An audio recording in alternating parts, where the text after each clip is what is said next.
رمضان জাকাতের সংজ্ঞা এছাড়াও আমরা জানতে চাইব যে ইসলাম ধর্মে এই জাকাতের গুরুত্ব আসলে কতখানি। আলহামদুলিল্লাহ ওয়াসসালাতু ওয়াসসালাম আলা রাসূলিল্লাহ ওয়া আলা আলিহি ওয়া সাহবিহি আজমাইন আম্মা বাদ আউযু বিল্লাহি মিনাশ শাইতানির রাজীম বিসমিল্লাহির রহমানির রহিম রব্বি ইশরাহ লি সাদরি ওয়া ইয়াসসির লি আমরি ওয়াহলুল উকদাতাম মিন লিসানি ইয়াফকাহু কাওলি। যদি আপনি জাকাতের শাব্দিক অর্থের কথা বলেন, জাকাত এটা এসেছে আরবি শব্দ জাকাত থেকে, যার অর্থ বিশুদ্ধ হওয়া, যার অর্থ বৃদ্ধি পাওয়া। এর আরেকটা মানে আশীর্বাদ আর মহত্ব। তাহলে জাকাত মানে শুদ্ধ হওয়া, পরিষ্কার হওয়া, বৃদ্ধি পাওয়া। জাকাতের মানে মহত্ব, এর অর্থ আশীর্বাদ। ইসলামী শরিয়ায় জাকাত হচ্ছে বাধ্যতামূলক দান।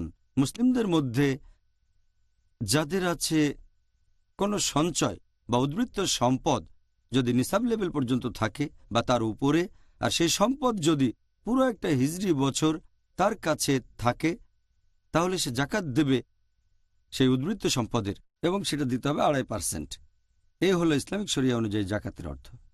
আর আল্লাহ সুবহানাহু ওয়া তাআলা পবিত্র কোরআনে বলেছেন, সূরা তাওবা অধ্যায় নম্বর 9 আয়াত 103, তাদের সম্পদ থেকে তোমরা জাকাত গ্রহণ করো, সাদকা গ্রহণ করো, এতে তুমি তাদের পবিত্র করবে, পরিশোধিত করবে। আল্লাহ পবিত্র কোরআনে বলেছেন সূরা রুম অধ্যায় নম্বর 30 আয়াত নম্বর 39, যারা বিভিন্ন উপহার দেয় এজন্য যাতে তাদের সম্পদ বৃদ্ধি পায়। অন্য মানুষের সম্পদের উপর দেওয়া উপহারের মাধ্যমে আল্লাহর দৃষ্টিতে তার সম্পদ বৃদ্ধি করে না, কিন্তু যারা জাকাত দেয় আল্লাহ তাআলার সন্তুষ্টি লাভের জন্য, আল্লাহ তাদের সম্পদ বৃদ্ধি করেন। আর জাকাত হচ্ছে ইসলাম ধর্মের একটা স্তম্ভ। আমাদের নবী মুহাম্মদ সাল্লাল্লাহু আলাইহি সাল্লাম বলেছেন, এটা আছে সহিহ বুখারীতে খণ্ড নম্বর 1 book of Iman, book of faith, হাদিস নাম্বার 8। মুহাম্মদ সাল্লাল্লাহু আলাইহি সাল্লাম বলেছেন যে ইসলামের ভিত্তি হচ্ছে 5টা স্তম্ভ। প্রথমটা হচ্ছে লা ইলাহা ইল্লাল্লাহ মুহাম্মাদুর রাসূলুল্লাহ, আল্লাহ ব্যতীত কোনো উপাস্য নেই, আর নবী মুহাম্মদ সাল্লাল্লাহু আলাইহি সাল্লাম আল্লাহ প্রেরিত রাসূল। দ্বিতীয়টা হচ্ছে নামাজ আদায় করা। তৃতীয় হলো জাকাত দেয়া, মানে বাধ্যতামূলক দান। চতুর্থ হচ্ছে হজ পালন করা, আর পঞ্চম হচ্ছে রমজান মাসে রোজা রাখা। এগুলো সবই মুসলিমরা করে, আলহামদুলিল্লাহ। তাহলে জাকাত হলো ইসলামের গুরুত্বপূর্ণ স্তম্ভগুলোর একটা।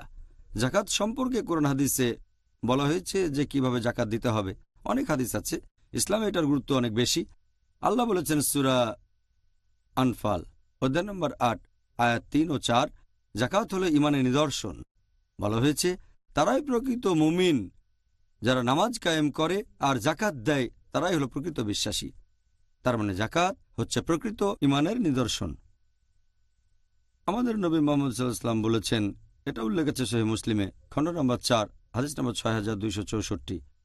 নবী বলেছেন যে যখন তোমরা দান করো এতে তোমাদের সম্পদ কমে যায় না, আর আল্লাহ সুবহানাহু ওয়া তাআলার কোনো বান্দা যদি ক্ষমা করে আল্লাহ তাআলা তার মর্যাদা বাড়িয়ে দেন, আর যদি সে বিনয় দেখায় তাহলে আল্লাহ সুবহানাহু ওয়া তাআলা তাকে অন্য মানুষের সামনে করেন মর্যাদা সম্পন্ন।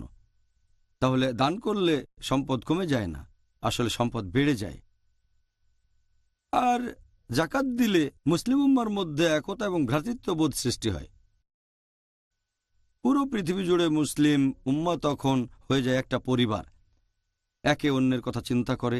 ধনীরা গরিবদের জাকাত দেয়, তখন সবারই মনে হয় মুসলিমরা যেন একটা পরিবার। আমাদের প্রিয় নবী মুহাম্মদ সাল্লাল্লাহু আলাইহি সাল্লাম বলেছেন, এটা আছে সহিহ বুখারীতে খণ্ড নম্বর 1 বুক অব সালাহ হাদিস নম্বর 481।